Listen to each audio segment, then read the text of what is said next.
بسم اللہ الرحمن الرحیم والصلاة والسلام علی رسول اللہ وعلی آلہ وصحبہ اجمعین۔ معزز ناظرین و سامعین کرام، السلام علیکم ورحمۃ اللہ وبرکاتہ۔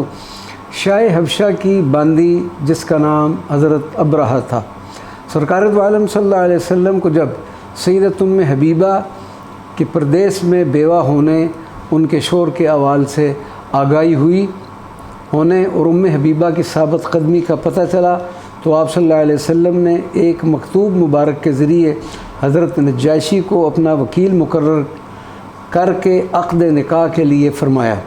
حضرت نجاشی نے اپنی ایک باندی خاص حضرت ابرہہ جو اسلام قبول کر چکی تھی کو یہ خوشخبری سنانے کے لیے حضرت ام حبیبہ رضی اللہ عنہا کے پاس بھیجا۔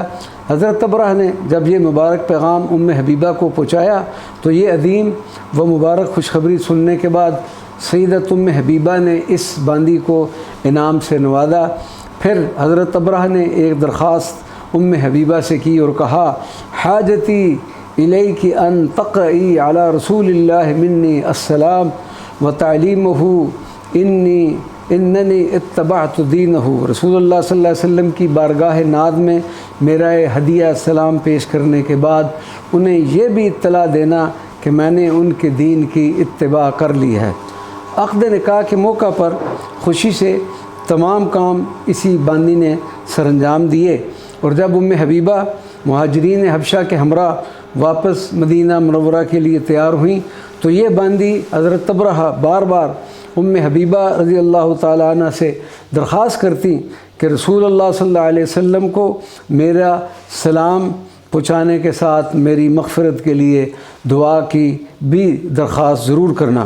ام المؤمنین سیدۃ حبیبہ فرماتی ہیں کہ جب ہم مدینہ منورہ پہنچ گئے تو میں نے نبی کریم صلی اللہ علیہ وسلم کو بتایا کہ کس طریقہ سے شاہ حبشہ نے عقد نکاح کا انتظام کیا اور اس کی باندی حضرت ابرہہ کے کیا احساسات و جذبات تھے۔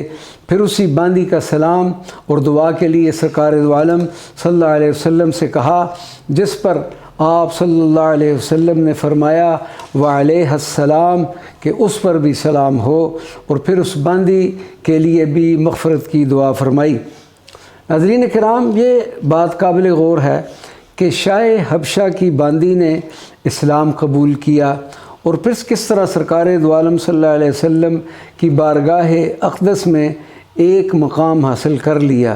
یقیناً وہ ایک بخشی ہوئی خاتون ہے کہ جس کے لیے سرکار دو عالم صلی اللہ علیہ وسلم نے دعا فرمائی اور پھر اس کے سلام کا جواب بھی عنایت فرمایا۔ صد سلام ہوں شاہ حبشہ کی اس عظیم باندی پر۔ انشاءاللہ العزیز اگلے کلپ میں ہم شاہ حبشہ کے صحابی بیٹے حضرت ابو نیزر رضی اللہ تعالی عنہ کا ذکر مبارک کریں گے۔